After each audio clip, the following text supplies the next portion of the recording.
Hi everyone, I'm Niamh. This is What Kind. This is our second episode. We're very excited to chat to you all today. I work at Quickfire Digital. I'm the marketing manager and lovely part of this group. So today we're going to be talking about how do you show your team that they're valued and what does that look like. So I'm going to be coming from a place where I'm very lucky that I work in an amazing agency and I sort of am in that space already. So I've got a lot of experience to talk about, a lot of experiences to talk about, and what they do to make us feel valued, and how you can sort of do it within the team, and how it doesn't always have to come from management.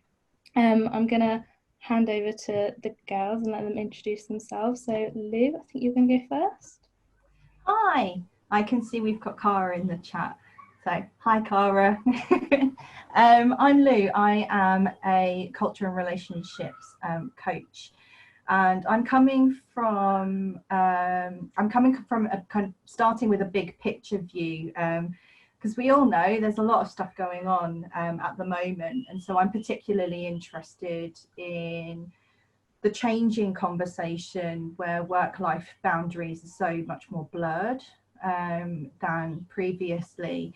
And so actually the things that used to work, to not really take them for granted, and are we checking in with our colleagues and our teams that how they feel valued now might have changed, and are we able to have those conversations, particularly since there are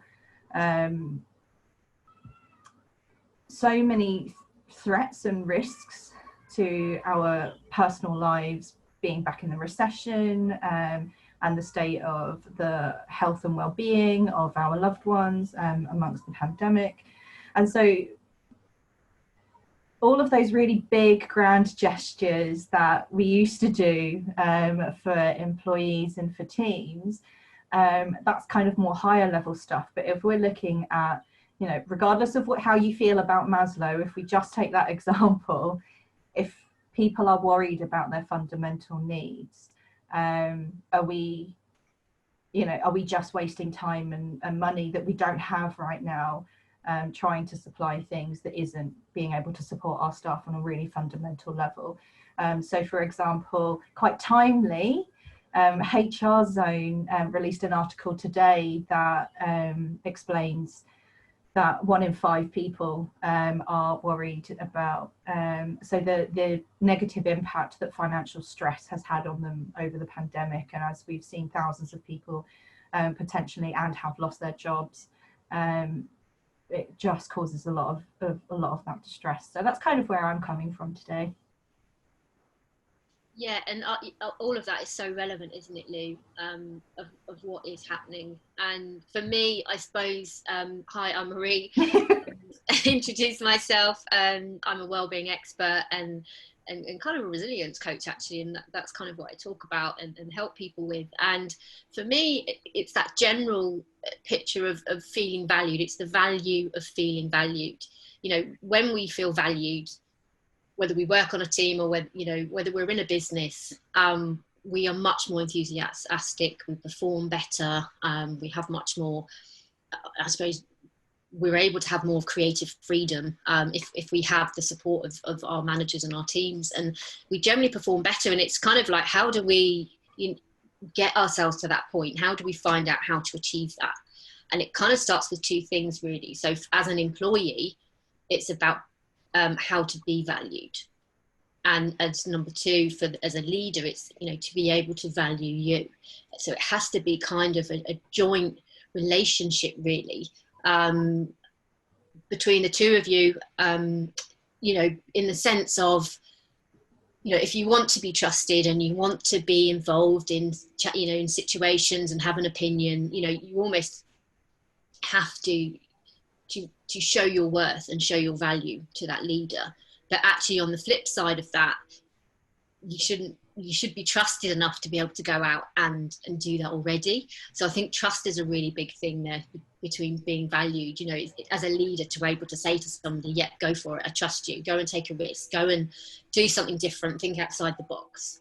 To be able to enable somebody to do that, to trust them enough, it almost comes from a point of value. So I think that's kind of where I come. How can you come to that equal kind of relationship between the two? And also from a value point of view, again, it comes from self-worth, doesn't it? It comes from how you feel about yourself. You know, some people don't, you know, they won't apply for that job promotion, or they won't, you know, going back now into the workplace of, you know, people have had that time to think, do you know what, I want to go down to part-time, you know, I want to run off and live in an island. I think 4 out of 10 of us want to do that. And, you know, how do we have those conversations to, you know, be able to do that? So I think there's a lot that we could be discussing here. And values as well, I think, is, you know, it means different things to different people. I would feel valued by my leader or somebody else in a very different way to maybe you need to, and maybe you do, Lou. And I think it comes from a place of self-worth, of how you feel about yourself, and the value that you put on yourself, and how, but also that comes from other people making you feel that way. So that's kind of really what I'm going to kind of bring to the table today as well. And, you know, kind of how that's reflected. I'm going to be sharing some stories of how I've potentially felt valued, and maybe how I haven't felt valued in certain positions that I've had, and what we can learn from that. I think that's a really nice place to start, actually, like examples of when we've all felt valued, because like you said, Marie, it's going to be completely different to anyone. I mean, I know we touched upon this earlier when we spoke about this, and a lot of our experiences are very different. So for me, for example, like feeling valued to me looks like having the space to be open and to be able to, you know, share ideas. And because I work in a very creative industry and a, you know, creative agency, it's being able to share ideas and not feeling like, oh, I've got to go through a long process, and knowing that when I share those ideas, people are listening. So it's not just, oh yeah, you can talk about it, but, you know, we're not going to listen. It's that knowing that actually everyone in the team, no matter what department they're in, cares about what the other person is saying. And I think that's something that, you know, I've really noticed when I started working where I am at the moment, that everyone just cares, and everyone actually, like, they've created an environment where no matter what the idea is, whether it's about work or a specific project or about culture, you know, you just have to say it and they'll listen. And that comes from the fact that, you know, we work all together in the same office, so we don't, obviously some people at the moment are remote, but we've got, it's just even small things like being able to go over and walk over to one of the other departments and say, you know, oh, I've had this idea, like, what do you think? It's not always, sometimes it's just really small things like that. And I think that, you know, we have regular meetings where we talk about if anyone's got any ideas, and, you know, if there's a particular project, you know, other people can get involved. So yeah, I think it's that, like, having that open and that trusting as well, that's something that I've really noticed that really, you know, makes me want to go to work every day. But what about you guys? Is there anything that, you know, you've particularly noticed? I would say, going back to my Mulberry days when I was a fashion designer, women's wear designer at Mulberry, and actually how the impact of the business changed when we were much more, you know, the teams were communicating, we had that engagement, people felt that they were listened to the point where, you know, we had like a women's wear team and a men's wear team and an accessories team, and actually we all used to work very separately, so the collection never really looked very succinct. And what happened was we moved to some new offices in Shepherd's Bush, bizarrely, in the same building as when they started doing Big Brother. And we had this massive floor, and it was a real open plan. And you had the accessories, you had menswear and women's wear teams, a production team, and everybody, you know, you could then get up and go and speak to someone. You know, you didn't send an email, and you had that communication. You could share ideas. What do you think about that? And actually, that was part of how we rejuvenated that brand. Because you could see it in the profits, and you could see it in you know, in the more creativity, more productivity, more collaboration. You know, the team was just on a high because, you know, it worked, and it was because of those things. And it was in an environment where you felt like, you know, someone had your back, or you felt listened to, and you could share ideas. And I think that's so important, you know, and that literally was just from putting us all in one office. And then we all embraced that. And you could just see that, you know, you see the difference, and it, you know, it's gone on to become, you know, the fashion aspirational brand that it is today. But that was kind of the real twist you know, of the pivot of when that happened. So I think for me, that's a real lesson that I've learned of being in that kind of environment. And but I've also gone from, I was telling earlier about maybe when I haven't felt that valued was when I worked at House of Fraser, and you know, I'd just come back from New Zealand. I'd had my breakdown and was like, I don't want to do anything to do with fashion. I just want a job. I needed some money, needed to pay the bills. So I went and got a job as a sales advisor in House of Fraser, £7.50. And as you walked through, so you walked out of the office, you know, onto the shop floor. And I've worked in other stores before, you know, as more kind of, yeah, as a designer, and gone to visit them, and you know, you've got these big posters, you know, you are the one and you're going to have a great day, and all this kind of these motivational messages. So first day I kind of was like, okay, what am I going to expect? And I walked out and there was literally this chart on the wall that kind of went from the bottom to the top, and it had sales advisor, which was me, right at the bottom, and then all these little steps to get to the store manager. And for me, that was so demotivating, because I knew I was at the bottom of the tree. Whether I wanted to climb that ladder or not, I knew going onto that shop floor that I was here. And the mind shift for that, as soon as I went through that shop, you know, was, you know, quite suppressing really, you know, and quite demoralizing. And, you know, and I took that upon myself. I mean, you know, probably by the time I got down to the escalator, I'd changed my mindset back. But, you know, I never really spoke to anybody else about how they felt about it. But yeah, it's an interesting one. You know, could have maybe done it the other way and done it kind of left or right. I wouldn't have maybe felt quite so hierarchy. But yeah, that was a really interesting one. But I think, Lou, have you got some stories? I was just going to say that makes sense why flat structures have become so popular, particularly in startups, and definitely much easier to make in smaller teams. And my stories are actually quite similar, but I'm gonna share it from a slightly different point of view. So I'm gonna share the stories that I had as a director, because I think, and we've kind of acknowledged this, that when we talk about teams and values and trust, we very much look at the team as a whole.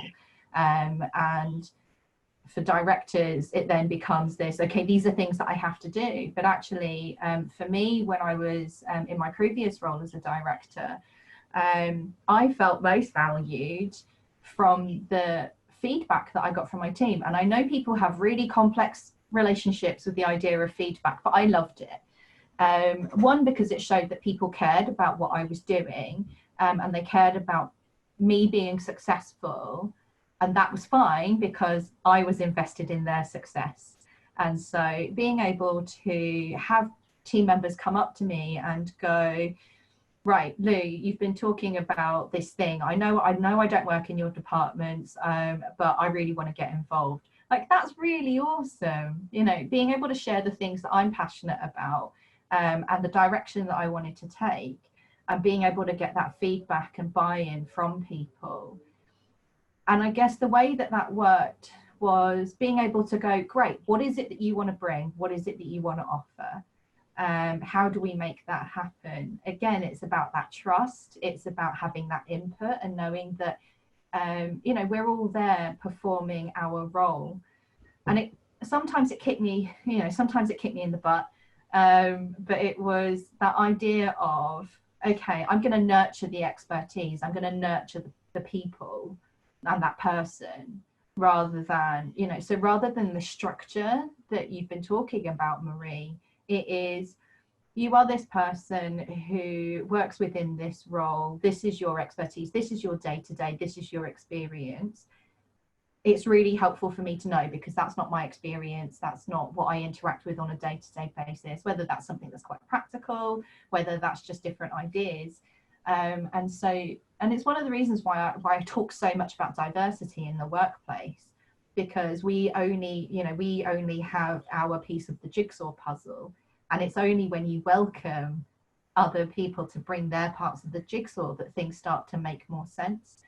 And so it is genuinely one of those fundamental skills. Like, it's great that you bring in, like, I know companies who hire their own masseuses to like take appointments, and like puppy therapy, all of that is great, but it's about the relationships that you have, because that is the consistency, you know, how you approach things consistently is maintaining that stability and that predictability, which sometimes we need, especially when things go wrong so often, regardless of our current context.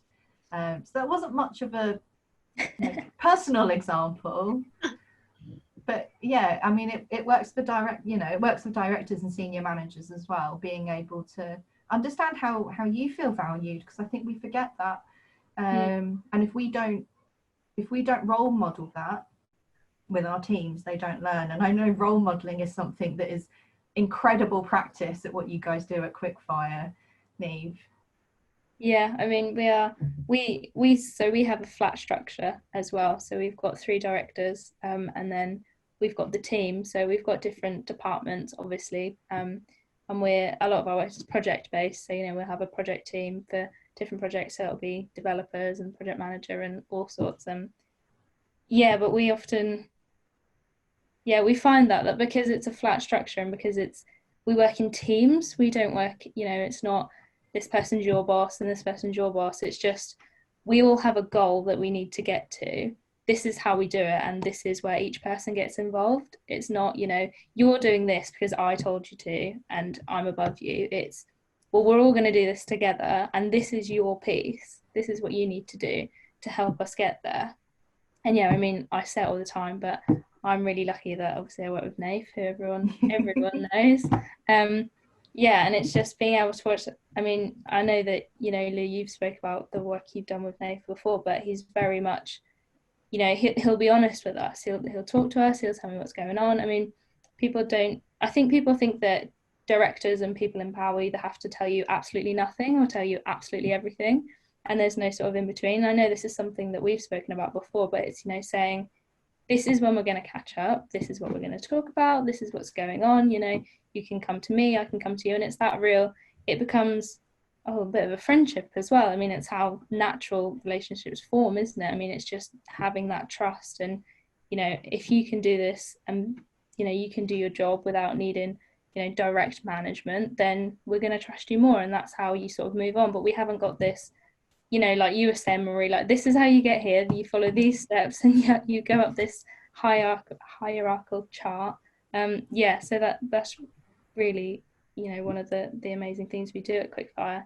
But just picking up on one of the things you said, Lou, I know we spoke about these like fundamental needs that everyone has. I know we talk about Maslow, some people have very mixed feelings about it. But I think one of the really big things about that as well is that like emotional intelligence, and knowing that not everyone's fundamental needs are going to be met in the same way. So some people need job security, and they need to know that next month's paycheck is confirmed, and that's how some people need to live. But some people, it's more, I need to know that I can progress, and I need to know that I can move on, or I can my responsibilities can develop. And I think that's a really key thing for those people, the directors, the managers, that not every single member of your team is going to want to progress the same way as the other person does. They're not all going to want to become a CEO one day, and that's absolutely fine. But it's understanding that and knowing that that's okay, that not everyone is going to want to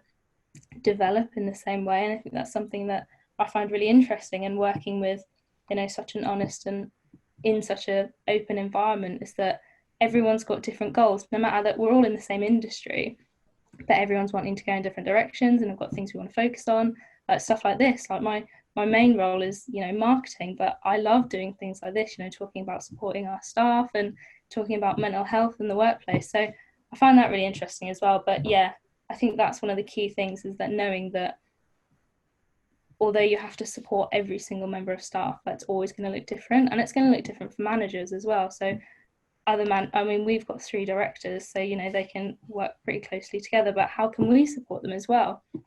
A while ago we did an exercise where we did these like motivational maps, and we figured out how we all work. And it got to a point where we were talking with the person that did them with us about the team, and then they were like, well, ask your directors, how do your directors want you to work with them? How can you best work for them and work with them? And that was really interesting, because people often think that we just need to focus on the teams, and then the managers will sort themselves out. Yeah, we're all muddling through it. We're all muddling through it. I don't, despite what massive booksellers say, there isn't actually a handbook. And I know that I was talking to you both about this earlier. One of the areas that I am really passionate about, especially with our current context, is the fact that we're in the second recession, and the fact that for the first time since the First or Second World War, we have 5 different generations in our workplaces. And I'm really interested, I've always been interested on the psychological and cultural impact of the last recession on millennials in particular. So for those of you who are millennials, I'm here for you. And that graduating or starting your career when your opportunities become so low and your expectation is so different, and actually now as we go into the second one in our lifetime, you've got a whole mix of people who are in their late 20s and early 30s who've either never recovered from the impact from the last recession and genuinely in a threat state now, or you have those people who have managed to get to where they want to be or somewhere where they're comfortable. They might be leaders and managers themselves, and it's kind of re-traumatizing in some cases, this idea of how am I able to provide a stability that I never really felt like I had or that I'd worked so hard for. And so some of those fundamentals could be really, really basic things, but also we all come, with 5 different generations, and millennials having so many different lifestyle choices. You're right, Niamh, you can't meet all of them, and so the responsibility actually falls on both parties, being able to be honest about what it is that you need for this time and for this moment. Because I think that you can, I speak with a lot of career mothers, and they have this whole dialogue internally around, well, I am ambitious and I want to climb the ladder, but right now I want to have my family. And it's never a case of make your choice and that's it. We have this beautiful opportunity where we can write our own stories, and we can take it one chapter at a time. It's just being able to prioritize which chapter is important for you right now, and being able to articulate that with where you work and how you get that balance. Because I love the idea of running away. I'm definitely that 1 in 7 that wants to hide away on a desert island somewhere. But that won't be me forever, and I know you two have heard me talk about it a lot, about this multiple selves and our different identities. And so I'm particularly interested that if one or two of your identities feel like it's in a threat state, it then makes it really difficult for the other parts of you to be aspirational. And so it's just getting it off your chest in a way that is that can liberate you from some of those old wounds that you might be carrying from whatever factor. That can be really, really powerful. So it's about understanding what you need as well as what you expect. I mean, I think we said this earlier, but you don't always know.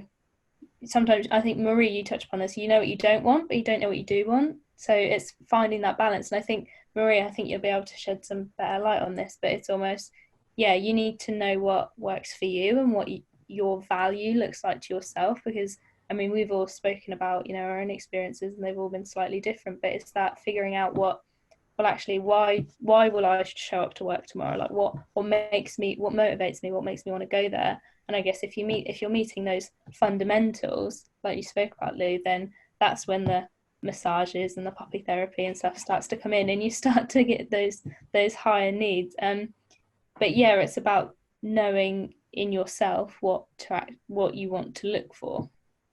I think that can be really hard. That's really tough to do. We are, like you just said, Niamh, we're very very much about, you know, what we don't want in life, and sometimes it's the hardest to kind of write a list and go, well, what is it that I do want? And I think especially, you know, coming through lockdown, a lot of us are realizing, you know, that we want certain things in our life. You know, we know we can have a different life, and we want a different work-life balance, and what that could look like. And it's, you know, how do you convey that, and how do you sustain those, you know, those great work-life balance habits and behaviors that you've created for yourself, you know, going back into the office and going back into that environment. And I think, you know, it's then speaking with your boss or your leader or your manager to really work that out. And I think it has to be done on an individual basis. You know, it has to be done, you know, if there's somebody in your team and they're not performing, there's a reason why they're not performing. You know, something might be going on at home, or something might be going on in the workplace. You know, it has to be so individual. And I think it's having that time to be interested, you know, to sit down with someone or to have a chat and say, you know, how's things going, you know, what's happening, so you know what's going on in their life. And you know, and it can be a completely private conversation, and you know, because if you don't know, then how are you going to help them kind of, you know, work through that? But you're right, I think it is, you know, took me quite a long time to realize what I wanted, and definitely what my kind of management style would be and my leader style would be, from, you know, emulating certain behaviors or not emulating certain behaviors that I've seen in my own life. I've seen people do, you know, manage really well and manage really badly. And I think, yeah, it's, you know, I think it's what we're all doing at the moment. I think it's, you know, good if you're listening to this today, you know, go away and have a think. You know, I talk a lot about, you know, remember what you're fighting for, you know, what motivates you, what gets you up in the morning. Some people don't know that, or they've lost what their purpose is or what their meaning is. You know, they've lost that, or that, you know, they've just gone, it's a complete distraction. So it's really thinking about, you know, what does that look like, and how can I work towards that, and how can I work with my manager or my leader to help me to get there. So I think it is about having those honest conversations, you know. And I've definitely, you know, for me, I was on a mastermind call this morning with some other speakers, and there's a leadership speaker on there. He's a top CEO for some really great brands, and he asked 2 questions, which I'll share with everybody today, because he asked us to go away and think about it and to feed back to him. Was number 1, I wish I had a leader who ... And number 2, you know, what annoys me, has annoyed me about leadership or people and leaders. You know, and think about that. You know, I wish I had a leader who, you know, what does that look like to you? And potentially you could be describing yourself in 10, 15 years time, and go and find that person. You know, do a bit of scoping, do a bit of research. You know, I remember leaving university and wanting to work for some, you know, brilliant fashion brands that I thought were amazing, and then you start to hear, you know, noise and secrets, you know, they're not that great, and the manager's like this, the manager's like that, and you're like, oh, I don't want to work at that company anymore because the culture's not right for me. I think we forget that. I think we forget that actually it can be on our terms as well, and we have a say. And I think, again, that goes back to that self-worth of what we think we deserve. Yeah. It's a really hard thing to do, is put a value on yourself, and you know, without an arrogance, in that sense of saying to yourself, right, you know, well, this is what I'm going to be treated, this is how I want to be treated, this is how I don't want to be treated. I want to work in an environment that helps my creativity, it doesn't suppress it, and really have a think about it, because if we don't know, then we're never going to get there. And actually, it starts from day one. So for those, you know, for if you're having a change of career, if you're going for a job interview, and that's something that I've been saying to students and clients pretty much my whole life. It's all of those skills that you may or may not have collected from like your dating life, where you're like just right, quickly making decisions about whether we're going to be the right fit. Like, are we compatible? We don't do that when we apply for jobs. We don't do that when we're looking at the types of clients that we want to work with. And it comes, you know, it starts from then, because because we're really good at spotting our signs, spotting those signs. I don't believe that many of us use our intuition to its full capacity. And the more that you know about what your line is, and what your boundaries are, and what it is that you can bring, and the type of relationships that you want to have, bring that to the day. And so, you know, there's always that when you're doing interview prep with somebody and you go, right, what questions are you going to ask them? It's like, I have no idea. That is the type of question that you can ask. What is it that you do to look after your staff? You know, what is the rapport like? Is there anything, you know, who are the key relationships that I would be cultivating when I'm here? You know, what is it that what your aspirations for your team culture? All of these are really great indicators to give you the knowledge about whether you're going to be the right, I was about to say whether you would be the right fit. I'm going through this massive thing at the moment where it's not just about fit, it's about not culture fit, it's culture add. So what is their current environment like? What is it that I would add to this environment? And if you are recruiting, if you are in that position where you are recruiting, are your recruitment systems fully embracing how you value teams from the very beginning? Because this is the first impression. And I think I've said on a previous episode before, I'm really optimistic about how shouty people who are coming in and joining the workforce are becoming, knowing that it's not okay that, you know, people are encouraged to develop workaholism and to give up everything, all of their identities, just for their work selves. Like, I love that there's no tolerance for that anymore. And so, yeah, start from day one. But that comes from doing the work for yourself too. I remember, I'll just jump in there, Lou, that when I graduated, so what was I, 21, something like that, and my first 2 interviews were, one was with Burberry and one was with Mulberry. And I remember just wanting them to, all I wanted was like, please like me, please like me. You know, I wanted to answer all their questions correctly. You know, I wanted them to like my project that I'd done for them. I didn't even think about me. I didn't ask any questions, you know, well, you know, like you said, what, you know, what's your wellbeing strategy? You know, how do you look after your team? You know, it just didn't even enter my mind, because I was so focused on, I want to work for this company because it's a great brand and I want to be a great fashion designer and all of that. And it's interesting, you know, it is starting from day one, but then it's getting to that point earlier. You know, that's the struggle, isn't it? And that's the challenge. And I think it is great. I think we are seeing the younger generation coming through. You know, there's people, especially in my industry, people are setting up their own fashion brands now because they don't want to work for another, you know, a bigger established fashion house, because they've got such a bad reputation and the culture is awful. So they're setting up their own brands and they're going, no, I'm not standing for it. And that's brilliant. It's so refreshing. So I think, you know, we kind of need more of that. And, you know, it's not acceptable necessarily to not be looking after your team in that way, because it is so important.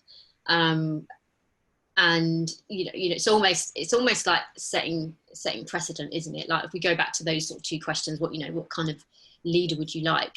You know, for me, I remember when I left Topshop, and I remember having my team, there's probably like 10 of us all sat in the room, and I was so nervous because I was saying I was leaving, and you know, some of them cried, and I'm not saying that to boast, but it was so lovely because we built up this lovely team, and you know, I had their back and they had mine, and you know, we worked together, and you know, it's a real collaboration, and I listened to them, all the things that I'd learned, how people had treated me, or how I've been treated well and how I hadn't been treated well, and it was lovely, because I was like, do you know what, I've got myself to a point where, you know, I can do a good job and I can help other people and help them be their best self.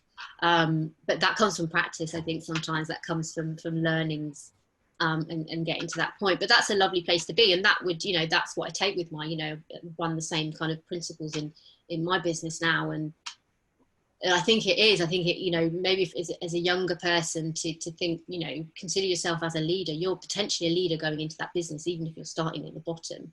You're going to be, you know, you're going to work up middle, go up to the top.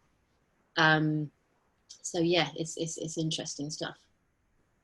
Yeah, and that's one of the reasons we wanted to do this. I mean, if people are starting to realize that if you don't offer what people are looking for, they'll just go somewhere else or they'll leave. So, you know, if someone joins a company and thinks, you know, I'm really excited to work here, I'm really looking forward to it, you know, I've heard really good things, and then actually they get there and they realize that the culture's not great and it doesn't feel like I have much room to grow, people are getting to the stage where they're going to leave. Or, you know, we spoke about this in our last episode, people are going to get to a point where they're so unmotivated, they're so unhappy at work that either they're going to leave or you're going to need to give them time off. So yeah, I mean, that's one of the, you know, really sort of key things we want to talk about, is that this isn't just important now, but companies really need to start doing it and paying attention to these kinds of things, because people are starting to realize. And I know we talk a lot about, you know, generations coming through, and I mean, from my point of view, like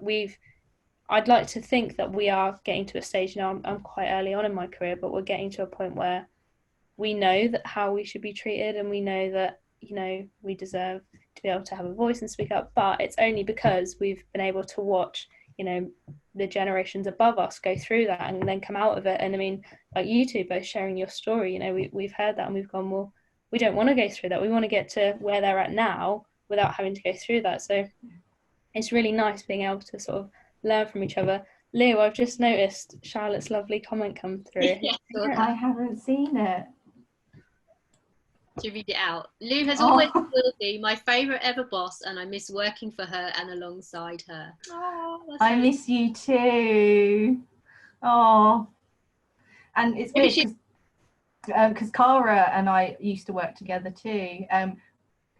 Weirdly, Marie, when I worked at Monsoon. Oh, okay. Yeah, I have genuinely been really lucky that I've just had the most incredible people, and it really helps, and that's just made my day. Thank you, Charlie. But I think we know that now. We know that it's not just about the work that you do or the talent that you have. So much more that goes into your productivity and being creative and being strategic and thinking your thinking skills and mindset. You know, it's much more than that, and I think we can't ignore that. And it is, you know, what can we do ourselves to get ourselves to that point where we feel valued, maybe potentially regardless of other people, you know, what other people value us as, and you know, and making sure that our team feel valued. And I think again it starts with those honest conversations, you know, of saying to somebody, you know, like you were saying, wouldn't you, you know, you have these meetings at your office and there's no hierarchy, and it's like, well, what do people think about this and what do you think about that, and until you ask those questions you don't know. I think, you know, we tend to assume how we want staff to work or what environment we want them to work in. You know, have we stopped to say, you know, well, how can you do your job better? You know, would that be, you know, in an office on your own one day a week because you haven't got any time and space to think? You know, is it working from home? Is it, you know, working a 4-day week because, you know, you want to go off and do exhibitions and galleries and, you know, come back with this amazing kind of refreshed and creative mind? You know, I think it's becoming much more flexible, isn't it? And I think, but again, it starts with knowing what, maybe thinking about, you know, and anyone that's listening to this is going away and going, well, how can I do my job properly? What do I need to do my job properly? Or what do I have already in place that I want to do more of, and my, you know, my company can help me with that. And then think about your leader. Think, you know, are they the type of leader that I want? How can I maybe help them to become better? You know, because again, you know, just because you get promoted to a manager doesn't mean to say you have management skills or people skills or management of people skills. You know, it comes with the title, doesn't it? You inherit a team and you have to manage them, and not everybody knows how to do that, and that takes time and that takes practice. So, you know, they might need a helping hand from you to say, you know, well, this is how I work best. This is how you can help me. And I think it is having that joint relationship and that joint trust and honesty, and it goes such a long way. It goes such a long way. Yeah, definitely. That's going to be such a big thing now as well, isn't it? With people having worked from home, companies that never offered that before, you know, people now had to, you know, they had to get used to the change from working from home, and some people are returning to offices, but that's going to be a massive conversation. You know, people are either going to figure out that they love working from home, they've been really productive and they really like it, or, you know, that they hated it and they were distracted, or actually they'd quite like a couple of days and, you know, in the office and some at home. But it's that knowing that it's that trust as well that comes with things like that, isn't it? So working from home, you know, you can't walk over to someone's desk and ask what they're doing, but it's trusting that, okay, well, they've always met their goals, you know, and if they haven't, well, why aren't they? Is it because they're working from home, or they don't have the right support? You know, are we still communicating? Yeah, I think that's going to be a really big conversation at the moment. And with flexible working becoming so popular as well, I've been doing quite a lot of research into it recently, and it's becoming expected practice. So I think that's a really big thing as well. And just little bits of things like that show that you trust your staff, you know, saying that if you want to start later and finish later, that's fine, just get your work done. I know quite a lot of big companies, sort of like Aviva and places like that, do things like that where, you know, as long as you get your work done, you know, we don't really mind when you clock in and clock out. You know, we trust you, we trust that you're not going to take advantage of it. I think that's going to be a really big conversation coming up. Oh, sorry, go on. No, I was just going to just quickly add there. I think it's, I remember when I was designing at M&S and it's kind of, the idea was, you know, I'd go in and they didn't really have a design office. You kind of sat with everybody else at a desk with a computer. And I just thought to myself, you know, I can't be creative in this environment. It was too noisy. The phone was ringing. I had this tiny little thing, and I had to kind of the confidence in the end to say, do you know what? You know, if you're going to get the best out of me, can I work from home? Or can I at least do a couple of days at home? And I think I was strong enough and courageous enough to say, you know, I know how I work best. So please trust me, and I will come up with the goods, and I will give you what you need. And they were brilliant, and they said, yeah, you know, let's do it, or let's do a trial, and it really worked. So I think, you know, that's brilliant. You know, it's like you say, it's about that trust and that sort of communication and stuff. But again, it starts with you of going, well, what do I need? You know, I could have just sat there and panicked and not been productive and not come up with any new designs and failed and left and, you know, regretted it. So I think just to add to what you were saying, it's definitely about that trust element. I'm just going to add something really quickly to that, Niamh, because I know you're excited for the next bit. I had this argument a lot when I worked with universities previously. This idea around being flexible and changing the way that things have always been done. It was always such a... I have to stop myself from using what I actually wanted to say. It was always really inconvenient. Right. And then as we were introducing more policies and processes in place for accessibility, the big argument that I know students' unions have always argued has been, if you give people the choice, if you give people the option to be able to engage in their studies that is right for them, you are actually meeting so many needs from lots of different types of people. And so, you know, within the university sphere over the pandemic, one of the big arguments across lots of universities has been, we don't want to do lecture capture for lots of, in my opinion, rubbish reasons. And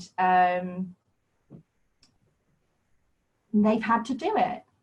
They've had to put it in place, and they've had to do it. And the people who benefit from, you know, being able to engage with the materials, and so from a workplace perspective, if you can work from home, if you can have smaller spaces within the big open plan offices that was really trendy over the last 10 years, it means that actually you're creating environments for people who might be on the autistic spectrum, who really get overstimulated in open plan offices.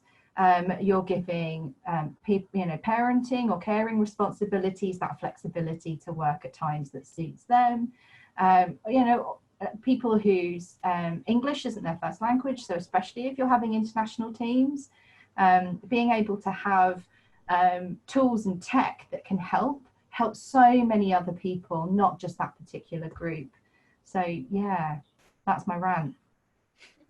Yeah, that's really important though, isn't it? What I was gonna touch upon is if all these fundamentals are being met, so we've got job security, you know, we feel safe, we feel included, there are then all these other lovely, exciting things that come with value, doesn't there? So there's all the fun things like working from home and casual dress codes. And I just wanted to ask both of you, just because it's not a question I'd asked you before, if there was any of those sort of where you'd worked before where those fundamentals weren't being met, but if you had any of the sort of almost gimmicky things that came along with it. So I know that is often people try and replace those fundamentals with the fun and exciting flashy things. I just wanted to hear if any of you if either of you had gone through that. I picked those two examples because that's exactly what I was offered.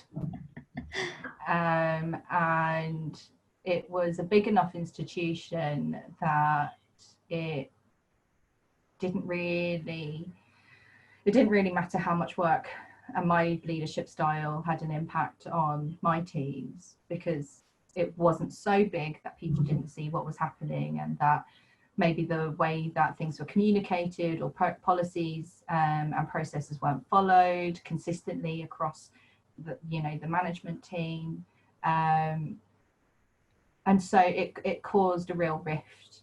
And so I remember one of the fun things that I did when I first started that role was just restructure the team, and I inherited this whole fear that before I came along, it was you're restructuring, it means you're sacking people, which I didn't really know what I was stepping into, and took it quite cautiously.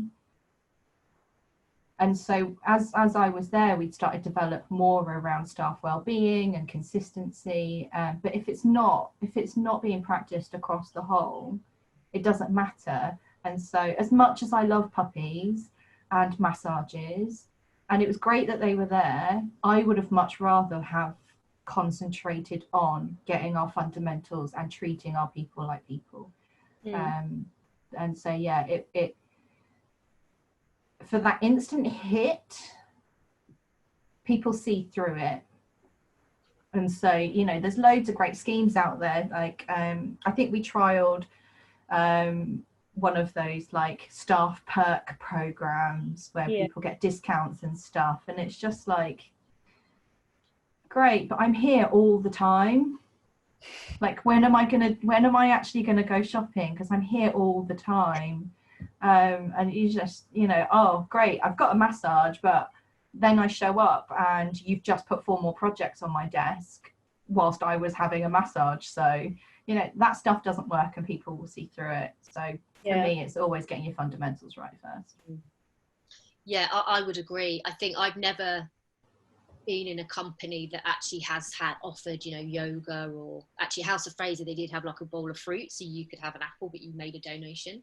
And I agree with Lou actually, whether that's something that I would have needed to make me feel valued. I think for me, it would be much more about, being involved, being invited into meetings, somebody asking for my opinion on something, already I would be like, oh wow, they respect me, they value me, I feel part of the team. It's that integration and that engagement. I think that more so than offering me a free yoga lesson or, a pool table or something like that, just being given challenges to tackle and having that trust, someone listening to my ideas, taking the time. I was working with somebody recently, a business owner, and he was saying, I can't motivate my team, they're rubbish, they're not doing very well, they're not performing. And we kind of looked into how he handled himself and the impact he was having on his team. So he basically was going in every day, saying hi to everybody, walking past everybody, going into his office, typing all day, and then leaving at the end of the day. No interaction, no communication. Nobody felt valued. Nobody felt he had any time. They couldn't book a meeting because they didn't feel like he had any time for them. And it was just so detrimental to everybody else in the team. And once we talked about that, it was like, okay, well, what can you do differently? How can you make a difference? How can you're having such an impact. You don't realize the impact that you're having on your team. And he went and did it differently. The next day, went into the office, sat down with somebody and said, hi, how was your weekend? How are you getting on with this project? And they started opening up, and you know, and he left his door open, and just all those things. And people just found, you know, much more engagement and just that worth. You know, biggest thing that I see when I work with leaders is the communication, where staff, you know, they don't even feel like they can, you know, or their leader has 10 minutes to spare them in a week. You know, that's all they want, 10 minutes to just say, am I doing a good job? Is there anything else that I could do? Or this is what I'm doing. Are you happy with it? Yes, that's great. You know, to not give you that time. And you have that busyness disease, you know, of, oh, I'm so busy. But we care about that stuff. We want to feel valued. We want to feel worthy. And if we do feel like that, you know what it feels like. Someone says, oh, do you want to come in this meeting, Marie? And I'd be like, oh, okay, yeah, I'd love to. That means so much more to me than any kind of novel gimmick or incentive. So yeah, that's my thoughts. Yeah. Yeah, I'm that's gonna exactly call, what oh, go on. sorry, I'm going to call out some behaviour, because in my ripe old age within my career, I completely get that there are leaders and managers out there who don't believe in that, and who will perform in that way. And so this is great. Like, if you're listening to this and, you know, you've had a similar experience to the person that Marie was talking about just now, and you're willing to kind of change that behavior, great, but it has to come from a really genuine place. It has to come from a place that cares, because I think so many of us, luckily not you, Niamh, and hopefully you'll never have to, but we've been in roles and situations where office politics has been in play, and people who will say things and do all of the right things, but actually are, you know, undermining you behind your back. Like, that stuff does happen. And so being able to build those genuine relationships, and coming together and calling that behavior out, that becomes really important. Because so if you haven't come across him, there is an organizational psychologist who I have an academic crush on, Adam Grant. He does a great TED talk that is about givers and takers, and he talks exactly about that. And where we want to, you know, we talk so much about this world that we want to be in, where you can be yourself in that time and in that moment and contribute authentically and honestly. In order for us to do that, you know, we have these conversations because we want to empower more givers, but not put them in a position where they are being taken for granted by people who are just takers. Yeah, so yeah, if you're going to change properly. Exactly how I wanted to touch upon that, actually, because I think a lot of people think, oh, you know, well, if I offer free yoga sessions, and, you know, there's always, you know, Diet Cokes in the fridge that you can take from, that'll make everything okay, and that'll, you know, fix the problems, the really sort of awkward and uncomfortable problems that they don't really want to talk about, so they throw all those other things on top. But, you know, if those fundamentals are being met, things like that are great, you know. And I think they do genuinely, if people feel, if all those fundamentals are being nurtured, then actually, you know, puppies twice a week and a massage every other month is lovely, and it will mean a lot to people. But yeah, it's those fundamentals. Touching on that, I just want to I think you'll both be able to talk about this brilliantly. I think anyone listening now, and, you know, listening live as well, will really appreciate some practical stuff that we can actually do to meet those fundamentals. I know, you know, we talk a lot about them, but I know Marie said, so taking like 10 minutes to talk to people, you know, like checking in on your staff. And, you know, there's so many different small things that you can do. Like, I know you just said about change being genuine, and, you know, that's quite a hard thing to sort of say if you're, you know, if you're listening to this and you're thinking, I need to change some of these behaviors. You know, that's a really tough conversation to have with yourself, and I wouldn't even know where to start with that, but hoping you two can shed some light on it. But is there anything that, you know, you think that practically you can do, or start to look at, start to learn about? Yeah, so that big work around, you know, genuine change, it is really big, and I know that's quite a challenging stance to come from. There are lots of people out there who can help you, and so speak to a coach, of course I'm going to say that. It doesn't have to be me, I'm not precious. It doesn't have to be Marie, but Marie's excellent. And so yeah, get help doing it. So one of the things that I approach with my coaching practice is that this idea that we've never seen our own face. We've only seen reflections, or we've seen what other, we see it reflected in how other people see us, and in their expressions, but we've actually never just been able to look at our own face. And so that's what having a great, if you're in like communities of practice, or accountability groups, however that works for you, but somebody external whose role is to support you in really getting to it. And dare I say it, if you need a therapist or a counsellor, do it. They're great. They're genuinely great. But I don't mean get help, because I know that makes people uncomfortable, but it's genuinely hard work. So invest in that, because if you really want to take those steps forward, it's genuinely worth that investment for all of the reasons that we've explained on this podcast so far. And yeah, do the work yourself. So, and that's regardless of where you are in your career journey. Brilliant stuff. Yeah, I would add to that, or level with that, in the sense of, awareness is a really big thing. Becoming a witness of, how you talk to yourself, how you speak to others. Firstly, like the impact you maybe have on other people. Can you be approachable?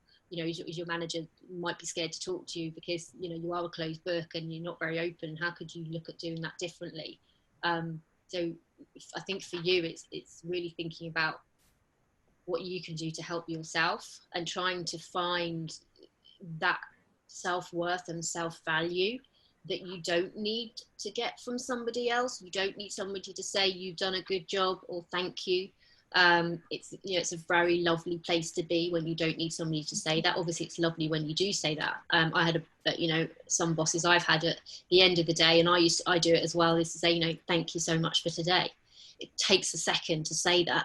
And I genuinely, and it comes from a very authentic place, say thank you so much for today.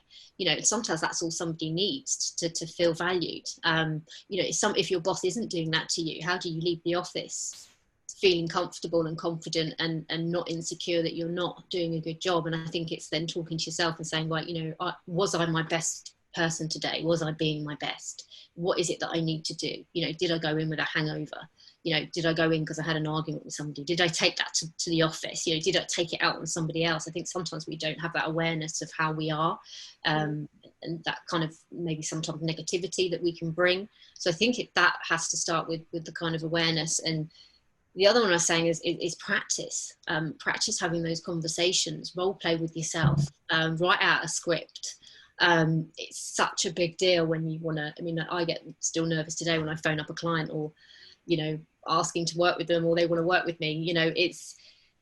But I practice those conversations of what I'm going to say, and what I want maybe out of that meeting. I think it's don't go into something thinking I want to say this but I'm not quite sure, because it will all come out the wrong way, and it probably will come out the wrong way anyway. But it takes practice of going, and the courage as well, the courage to go, well, do you know what, today I really want to speak to my boss about this. I want to change my contract. I want to do this, I want to do that. And that takes courage. I've been in that situation before where I've been so nervous, and I've gone home that day going, oh, I didn't speak to them, and talk myself out of it. And then you hate yourself for it. And, and the empowerment of just doing it and saying it and letting it land and walking away and letting them make that decision is sometimes, the pain of doing something is so much less than the worry and fear about doing something. So, and you'll just feel amazing once you've done it, because you stood up for yourself. You're saying, look, I'm worth it, I value myself, and seeing how that kind of works out. So I think there's a lot that we can do independently on our own to help build that value within ourselves and that belief in within ourselves.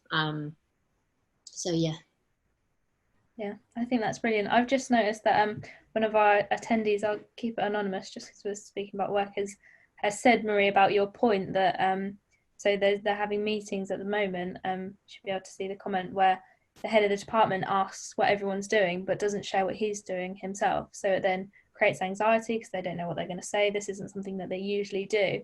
I think that's something actually at the moment that quite a lot of people are noticing, that managers have moved into this almost like micromanagement sort of space where they need to know every second of the day. And again, it's that trust, isn't it? But I mean, you know, the panelists, the attendees said that they're going to have to bring it up, but yeah, I would really sort of encourage you to do that. I mean, they probably don't even realize that what they're doing is causing anxiety, to be perfectly honest. They probably don't actually realize that this isn't common practice, and it's not something that you're enjoying, and it's not the kind of management that you want. So if you feel like you can be confident and comfortable enough in just saying, and it doesn't have to be confrontational or anything negative, just why are we doing this, can you talk about what you're doing this week, or opening that conversation up, then that'll probably start it a lot easier and hopefully break down some of those anxieties as well. It's that transparency, isn't it? We all want that transparency, and I think sometimes maybe as leaders or managers you're hiding stuff from your team because you don't want to worry them or you don't want to make them anxious, but actually, as we can see, it's having the reverse effect, isn't it? People just want to know, be honest. You don't have to say everything, but at least keep them in the picture, because if they can help, they'll want to help you. You'll be amazed. They'll be on your side. They'll be on. So I think there's anxiety on both, and if you're not on the same page and you're not understanding why the other person is anxious, it's just going to be a mess. So I hope that works out, and I hope having that courage, but practice that conversation of what you're going to say, and don't be afraid to say it. Don't be afraid to go into your head of department and say, look, this is happening, and it's making me anxious, or it's and hopefully they will do something. If they don't, it might be you consider, well, is this the right company for me to work for if they don't look after you in that sense. Yeah, the only thing that I would add to that is, depending on the type of person you are, so if you are adverse to conflict, you can take it from a positive point of view, which is so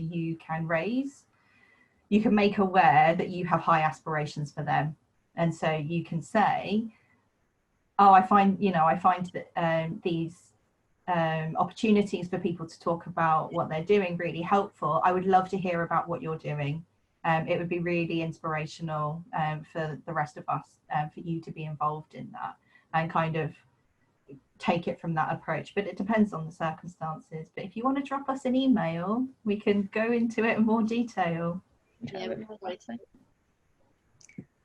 well, I'm just a bit conscious of the time, so unless we've got any questions, I think that's a really nice place to stop. Obviously, we have got the email address. For those watching live, it's whatkindpodcast@gmail.com, and for anyone watching later on YouTube, a screen will pop up at the end of this showing.